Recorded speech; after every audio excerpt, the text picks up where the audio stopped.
Hey guys, this is Jonathan from TLD with a head-to-head comparison of not only two of the year's top Android smartphones, but arguably two of the year's best smartphones, period. The Galaxy S4 versus the HTC ONE. Now when you stack these guys head-to-head, without a shadow of a doubt, the biggest difference between the two is build quality. The HTC ONE epitomizes what a flagship phone should be in terms of build quality, from the all-aluminum design to the tapered edges, from the way it feels cold when you pick it up in the morning. Everything about it just screams premium at your face. Now as far as the Galaxy S4, you can tell Samsung definitely went with the if it ain't broke, don't fix it model, as it looks eerily similar to the Galaxy S3. It features the same plastic polycarbonate design with a removable back, which does have some perks such as expansion via microSD and a removable battery. And not to say that it's built poorly or bad, because it's definitely not. It feels solid, but being a flagship phone, it pales in comparison to the HTC ONE. And in terms of build quality, the HTC ONE takes the cake and then some. Now, as of today's date, in the US, if you were to buy either of these phones on a new 2-year contract, $199 will get you a 16GB Galaxy S4, or for the same price, you could get a 32GB HTC ONE. Now, obviously, pricing fluctuates. There's deals, sales, promotions. So if you want to stay up to date, I'll have the most current pricing and availability, deals and sales if there are any, as well as unlocked pricing just in case you don't want to be locked down to a contract, all linked right below that like button. Jumping back to the storage of the 16GB on the Galaxy S4, because there are so many software features packed into this thing, there's only about 9 available to the user. Now yes, you can expand by a microSD card up to an additional 64GB, but that is limited to only photos, music, videos, and you can install apps on there. So if you're someone who loves apps, specifically games, which can easily get to over a gig in size, you'll find yourself running out of space sooner than later on the Galaxy S4, whereas the HTC ONE, of its 32 gigs, about 26 of that is available to the user, so you have a lot more room to play with in terms of apps and games, and on top of that, you get 25 gigs of Dropbox space free with the HTC ONE. So if you're the person that doesn't really rely on apps or games, and you need that micro SD card slot for your movies, for your photos, for your videos, I know it also plays a big role in rooting and also making backups of your phone, then the edge goes to the Galaxy S4. But if you're the person that downloads tons of games and apps, then that edge goes to the HTC ONE. Next up, let's talk about what is powering these guys, what's under the hood, because they are both stupid fast, and it's gotten to the point where smartphones are becoming faster than most household computers. The HTC ONE is rocking a 1.7 GHz Snapdragon 600 quad-core CPU with 2 gigs of RAM, whereas the Galaxy S4, being the US model, is rocking a slightly faster 1.9 GHz Snapdragon 600 quad-core CPU and also features 2 gigs of RAM. Now yes, the Galaxy S4 is more powerful, just slightly, but in terms of real-world performance and actual benchmarks, there wasn't a huge difference between the two. In Quadrant, the Galaxy S4 scored 12,112, whereas the HTC ONE scored slightly lower at 12,075. In Geekbench, the Galaxy S4 pulled away a little bit with a score of 3207, whereas the HTC ONE was a little bit slower at 2676, giving the edge to the Galaxy S4. Jumping over to 3D Mark Ice Storm, again, the Galaxy S4 was slightly faster with a score of 11,266 compared to the slightly slower score of 11,010 on the HTC ONE. Now, I will have all these benchmarks linked again right below that like button, so if you want to download them yourselves, share your results, leave me a comment down below and let me know how your device fared. The last benchmark I'm going to show you is GL Benchmark 2.7, the on-screen version, and this is going to translate directly into gaming performance. And again, you can see it was really close, with the Galaxy S4 averaging 15 frames per second and the HTC ONE averaging just a slight slower 13 frames per second. Now obviously that is a benchmark and it's going to be more demanding and taxing than most games, so we'll go ahead and jump out and check out Iron Man on both of these devices. You can see they run buttery smooth, they both look fantastic, there's no lag, they look great on the 1080p displays, and that leads us to the next question. Since they are both rocking 1080p displays, which of the two is better? The Galaxy S4 is a little bit bigger, coming in at 4.99 inches rounded up to 5, whereas the HTC ONE is slightly smaller at 4.7 inches, giving it a slightly higher PPI rate because they are packing more pixels into a smaller area. Now you can see side by side, in terms of that 0.3 inches, you don't really gain or lose a lot with either phone in terms of screen real estate, but in terms of actual quality, I'm going to have to give the edge to the HTC ONE. It's a little more accurate and kind of gives you a true representation of what you are looking at on the screen, whereas the Galaxy S4 is a little warmer, it's a little over the top saturated. The best way I can kind of describe the two is the HTC ONE is like a good pair of audio monitors that's flat frequency, so kind of what you hear is what you get. In this case, is what you see is what you get. And the Galaxy S4 is kind of like an over-the-top set of speakers. Maybe they enhance the bass, enhance the treble, kind of tricking your mind into thinking it sounds better, or again, in this case, looks better. But for me, it's a little too over-the-top, a little too saturated, and I definitely prefer the color accuracy on the HTC ONE. But again, not saying the Galaxy S4 is bad by any means. Both of these displays are jaw-dropping, and I'm willing to bet some people will prefer the over-the-top look of the Galaxy S4 because it kind of tricks your mind into thinking images look better than they actually are. It's really close, but for me, again, the HTC One takes the crown in terms of display quality. So now that we've taken a look at most of the hardware, let's go and take a look at the software, and this is where the Galaxy S4 really separates itself from the HTC One. Out of the box, the Galaxy S4 is rocking Android 4.2.2, whereas the HTC One is rocking 4.1.2, and even though the Galaxy S4 is rocking a more current version of Android, neither of these are like stock Android at all. I actually really did like Sense 5 on the HTC One. It's light, it's clean, it's elegant. Blink Feed, which is one of their features they're pushing, is kind of like a permanent flipboard on your screen. I found it to be a little intrusive on your home screen, but if you actually move it to the left, I found it much more enjoyable and actually found myself checking it often. One thing I didn't like on Sense though is multitasking. You gotta press the slightly awkwardly placed home button on the right twice, and that's gonna bring a little window up with 9 different rectangles, and you have to swipe each out individually. Conversely, on the Galaxy S4, all you gotta do is hold the home button, which is conveniently placed right there in the middle. It's gonna give you an option where you can swipe off apps, you can kill everything at once, you can quickly access Google Now,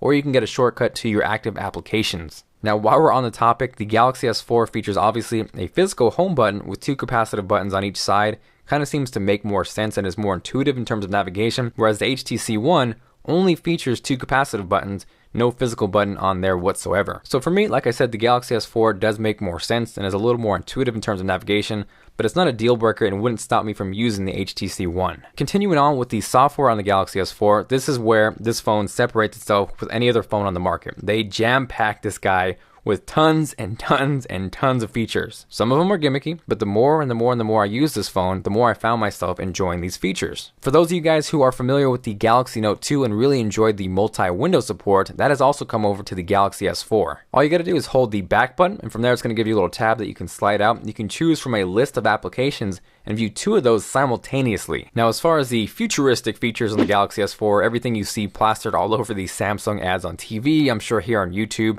I actually really enjoyed Air Gesture. If you've ever moved an icon on your Android phone and you've been a little frustrated when you're trying to drag it over to the next screen and it doesn't quite make it, with the Galaxy S4, all you do is simply hold one down and you can actually swipe between pages and easily move it to another page without all that hassle and headache. That same air gesture applies to waving your hand like a magic wand and moving through photos. You can scroll with your fingers on a web page. And yeah, it's a little bit gimmicky, but as technology fans, this is some of the stuff that we should geek out over. If we showed this to somebody 10 years ago, they probably would have lost their mind, because that's some of the things you expect to see on something like Back to the Future. Another feature I really enjoyed was Smart Scroll, and by default, it is stupidly set to follow how you move your head, and you can all imagine how you look out in public trying to scroll, moving your head on your Galaxy S4.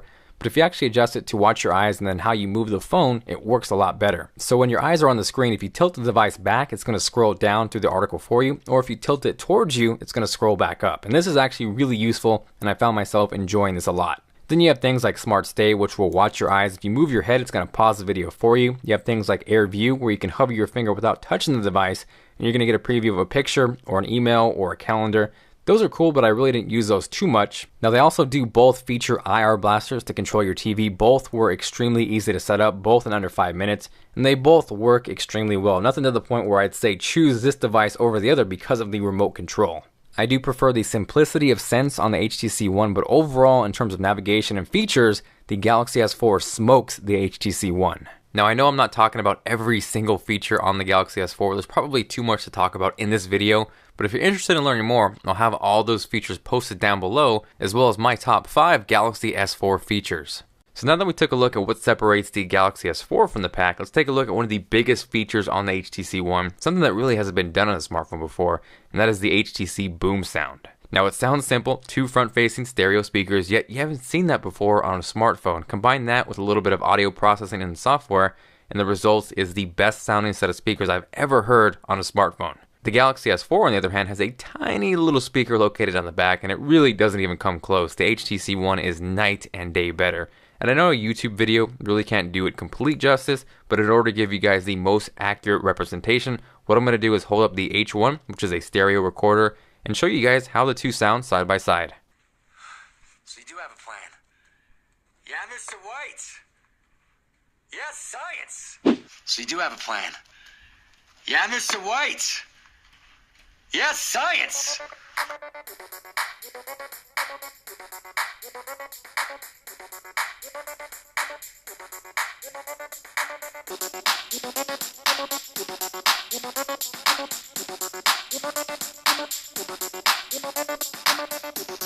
So hopefully you could hear there was a huge difference between the two. So if you're watching movies, videos, YouTube, music, whatever it is, if you consume a lot of media, the HTC Boom Sound is a feature you're probably not going to want to overlook. Next up are the cameras. The Galaxy S4 is rocking a massive 13 megapixel camera, whereas the HTC One is rocking a 4 megapixel or ultra pixel as they're marketing it. And they do a great job of showing that it's not always about the megapixels. For a lot of people, there's an assumption that more megapixels equals better, and that's not always the case. It really comes down to the sensor, and the HTC One shows why that's the case. For most environments, I think both cameras performed exceptionally well, and I really don't think you'd be disappointed with either of these phones if you picked one. But for me, the HTC One was a little more accurate, a little bit quicker, and overall I prefer the pure camera on the HTC One over the Galaxy S4. It performed better in low light, as you guys can see right here. This is the Galaxy S4. It's a little noisy, and then here is the HTC One. Now conversely, the Galaxy S4, I think more people will enjoy the camera because of the layout, and yes, we're going back to it, but features, because it is jam-packed with tons and tons, and you guessed it, tons of features, even on the camera. It's very similar to the Galaxy camera with the scroll style layout where you can choose from tons and tons of presets. Drama was really cool. Here's a little example of one of those shots. And you can get a similar effect on the HTC One, but overall, there's a lot more you can do on the Galaxy S4. You can simultaneously use both the front and the back-facing camera, which kind of could be cool for vlogging. And I think overall, like I said, I do prefer the HTC One, just the pure camera ability, but I think more people are going to enjoy the camera on the Galaxy S4 because it's not bad by any means. They're both awesome cameras, and I think the features take the Galaxy S4 over the edge. They both took outstanding video and is what you'd expect on a flagship 1080p smartphone. I really wouldn't say one was drastically better than the other, but I did notice the Galaxy S4 microphones performed a lot better, especially in windy situations. So if you vlog and you want to use your phone for that matter, you may want to check out the Galaxy S4. Next up, let's go and talk about something that's really important that kind of gets overlooked a lot of the time. That is battery life. The HTC One is rocking a 2300 milliamp hour battery, whereas the Galaxy S4 is rocking a slightly larger 2600 milliamp hour battery. Now in terms of real world use, I found myself sometimes struggling with the HTC One to make it through an entire day on the battery. If I was watching lots of video or if I was playing games, it felt like it really struggled to make it through the whole day. And on top of that, if your battery is low, it takes a super long time to charge up. So this is something where that removable battery on the Galaxy S4 kind of gives that the edge. So the Galaxy S4 on top of all of that seemed to perform about 10 to 15% better in terms of battery life. It charged faster and overall got me through the day a lot easier than the HTC One. Now at the end of the day, the lack of removable battery on the HTC One wasn't a complete deal breaker for me because I usually carry some sort of an external battery. Right now I'm using the Trent iCarrier, which is a 12,000 milliamp hour external battery.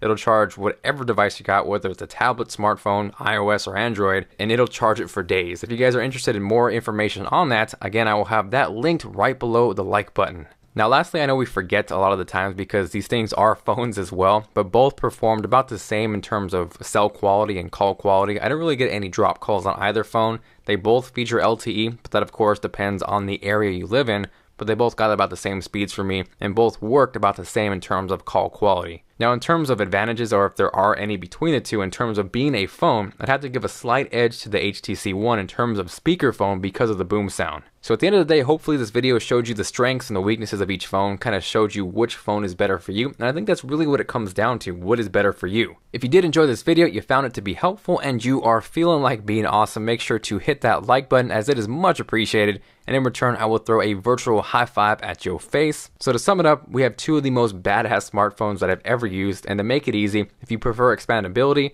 micro SD card slot, removable battery, if you prefer a slightly better battery, and tons and yet again tons of features, then go with the Galaxy S4. On the other hand, if you think you really like boom sound and you watch a lot of media and consume a lot of music, you prefer build quality and the external battery is not a huge deal to you, I think you'd like the HTC One. So let me know what you guys think with a comment down below. Try to keep it civil. These are smartphones, not anything to fight about. Kind of think about what you were using 10 years ago to what we have now as options, and have to decide between these two phones is definitely a first world problem. Again, thank you guys for watching. If you have any questions on these two phones or just tech in general, hit me up on Twitter at TLD Today. I also have Facebook and Google+, where you can contact me there as well. Also, I'll be working on my next phone comparison video. Let me know what you want to see, either the Galaxy S4 versus the iPhone 5 or the HTC One versus the iPhone 5.